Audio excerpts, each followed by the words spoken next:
20 na milyong piso na iniambag para sa proyekto. Kakopyahin naman ang nawasak na ika-4 na eskultura sa tulong ng mga sinupa ng naunang tulay ng pambansang aklatan ng Pilipinas. Ang tulay pang-alaala ng William A. Jones. William A. Jones Memorial Bridge ay isang tulay na tumatawid sa Ilog Pasig sa Maynila, Pilipinas, na nag-uugnay ng distrito ng Binondo sa Calle Quintin Paredes, dating Calle Rosario, sa sentro ng lungsod sa Ermita.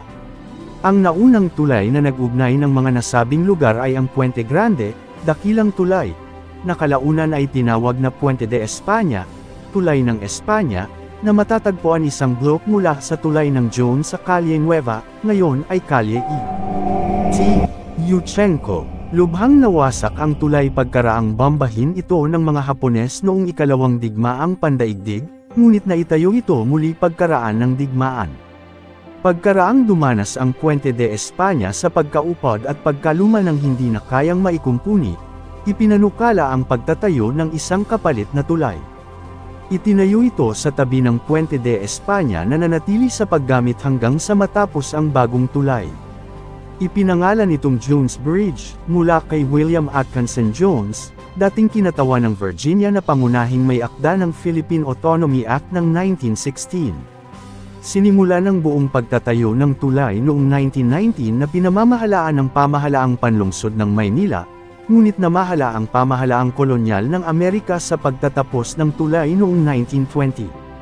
Pinasinayaan ang tulay noong 1921. Ang disenyong ni-klasiko ni Juan M. Arellano ay isang magahiyak na konkretong tulay arco. Hinuoran ng tulay ang estilo ng mga tulay sa Paris noong mga panahong Napoleonico at Haussmann. May 3 arco ang tulay na nakalagay sa 2 pier. Ang loob ng mga pier ay pinagtibay ng asero habang ang labas at mga dibuhong palamuti ay gawa sa konkreto at nabon-ubong batong artipisyal. Naglagay si Arellano ng mga rebulto ng lalaki sa mga lumba-lumba na katulad ng Pont Alexander III sa Paris, na nakita mismo ni Arellano habang nasa paglalakbay pabalik ng Pilipinas mula Estados Unidos. Ang iba pang mga bahagi ng tulay na pinalamutian ng lubos ay mga palababahan finial, poste ng ilaw, at halma. Inilagay rin ang mga rebulto sa mga kwadradong pundasyon sa bawat dulo ng tulay.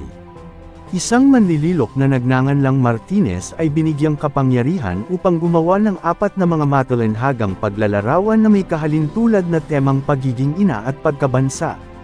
Lubhang nawasak ang tulay kasunod ng pagbobomba ng mga puwersang Hapones noong ikalawang digmaang pandaigdig. Pagkaraan ng digmaan pansamantalang itinayo ang isang Bailey Bridge hanggang sa muling pagtatayo ng tulay ng Jones. Ikalawang tulay ng Jones, 1,945 kasalukuyan. Baguhin.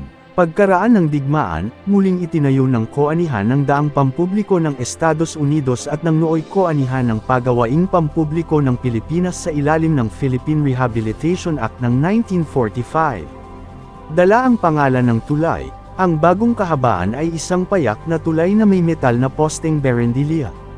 Wala itong magarbong palamuti dahil sa pagnanais na mabilisang matapos ang muling pagtatayo ng tulay. Winasak din ng digmaan ang isa sa 4 na mga rebulto ng La Madre Filipina, inilipat ang mga natitirang bantayog sa ibang lugar sa Maynila. 2 sa mga ito ay inilagay malapit sa mga baitang ng gusali ng hukuman ng Apelasayon habang inilipat naman ang isa sa Liwasang Rizal. Noong 1998, sa pagdiriwang ng sentenaryo ng kalayaan ng Pilipinas, bahagyang ipinanumbalak ang tulay ni Arkitekto Conrad Onglao na inatasan ni nooy unang ginang Amelita Ramos. Tulay ng Jones noong mga 2006. Pagsasaayos noong 2019. Noong 2019, inihayag ng alkalde ng Maynila na si Isko Moreno ang mga panukala upang ipanumbalak ang tulay ng Jones sa halos orihinal na arkitektura, kabilang ang pagbabalik ng 3 natitirang eskulturang rebulto na dating nagbantay sa tulay, gamit ang 20 na milyong piso na iniambag para sa proyekto. Kakopyahin naman ang nawasak na ika-4 na eskultura sa tulong ng mga sinupa ng naunang tulay ng pambansang aklatan ng Pilipinas.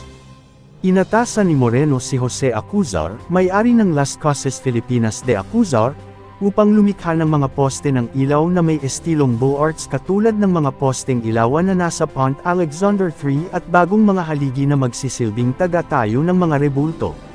Mahilig ka ba sa mga kwentong katotohanan, Mr. Kasagpa here subscribe muna yan para updated ka aking mga future videos. Maraming salamat po and God bless.